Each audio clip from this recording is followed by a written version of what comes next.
Hollywood's award season really kicks off with the Golden Globes, and it's happening this Sunday right here on CBS. Some changes. Each category has 6 nominees this year instead of 5. On the big screen, the major nominees include blockbusters like Barbie and Oppenheimer, along with critical darlings like Killers of the Flower Moon and Poor Things.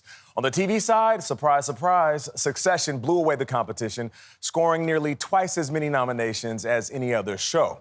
There's also an effort to address recent controversies with the Golden Globes. And speaking of golden, here's the girl with the golden glow. Entertainment Tonight co-host Nischelle Turner joins us right now. Nischelle, good morning. Good morning. You sure know how to make a girl feel good, Nate. Now, this is known as Hollywood's Party of the Year. The Golden Globes really kicks off the movie and TV award season combined, and it's often seen as the rowdier, more informal of the award show, meaning anything is possible.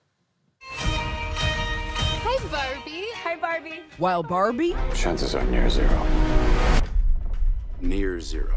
Oppenheimer, you cannot win. Your dad will wash you away. and Succession dominate this year's Golden Globe nominations.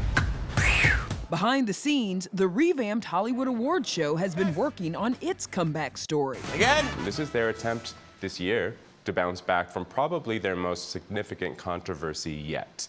In 2021, a Los Angeles Times expose revealed the Hollywood Foreign Press Association, which was the show's voting body, had no black members. Some voters were also accused of making sexist and racist remarks and soliciting favors from celebrities and movie studios. NBC refused to air the Golden Globes in 2022 before bringing it back last year after the HFPA made reforms. I'm here because I'm black. Host Gerard Carmichael didn't shy away from the controversy. 1 minute, you're making mint tea at home. The next, you're invited to be the black face of an embattled white organization. The scandal angered many in Hollywood, including Tom Cruise, who returned his 3 Golden Globes in protest. In June, the Hollywood Foreign Press Association was dissolved after the Golden Globes were bought by Dick Clark Productions' parent company, Eldridge Industries. Problematic voters were expelled, and membership grew from about 85 to 300, 10% of whom are now black. Kyle Buchanan is with the New York Times. You know, a lot of people don't really know who the group is. The older Globe voters, you could pick them out of any lineup at any press conference. You know, maybe the new Globes group is more serious, and we'll get to know that over the next few years. Welcome to the Eras Tour. Another change means Taylor Swift could attend the show for her concert film, nominated for a brand new category for blockbusters called Cinematic and Box Office Achievement. If they can get Taylor in that ballroom, I'm sure they wouldn't mind. So let's go out with a bang. Let's have a laugh at your expense, shall we? The Globes have always focused on having fun with celebs, but after a year of strikes crippled the industry, Hollywood is in need of a boost. There's a little bit of pressure to deliver. I think the Globes feel that pressure too. We'll see if that pressure is alleviated once the alcohol starts flowing.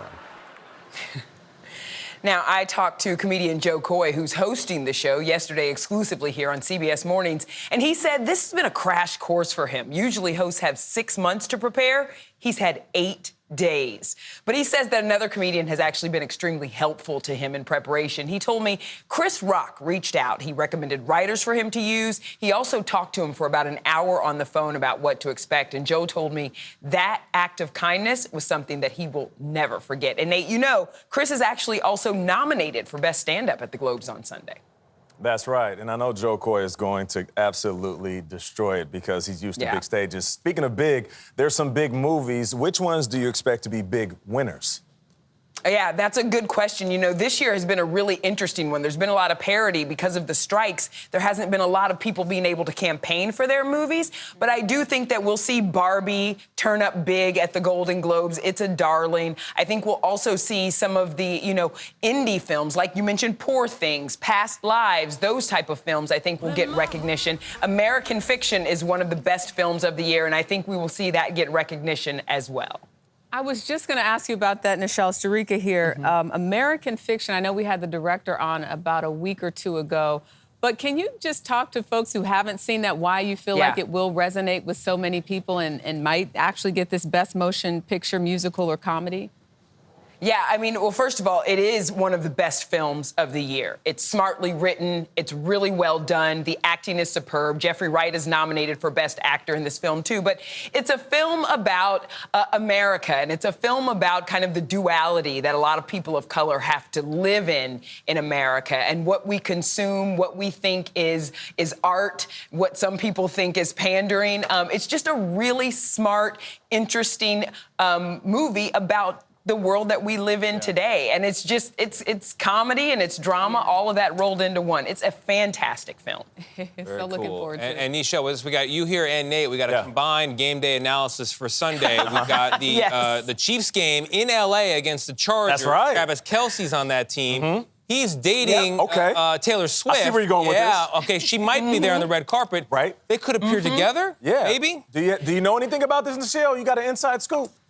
Okay, here's what I will say. Tony, I don't want to bust your love bubble, but I don't think we'll see them on the red carpet together because there is a little game being played right before the Golden Globes that Travis will be a part of. But I would not count out maybe turning to him and seeing him in the audience at some point because Taylor is nominated. And I do think that there's a good chance that she will be in the audience on Sunday. I did talk to Travis's mother, Donna Kelce, earlier this week. She would not confirm whether Taylor was coming to the game or coming to the Globes, but Donna will be in the stands on Sunday. So you never know what we're going to get.